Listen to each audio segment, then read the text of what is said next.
ที่บ่ครบ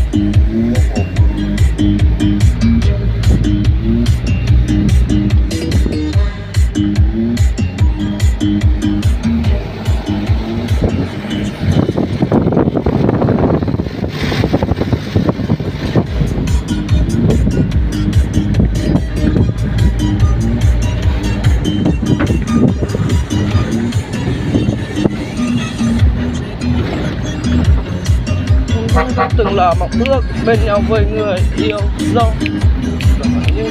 ใช่เด็กเลย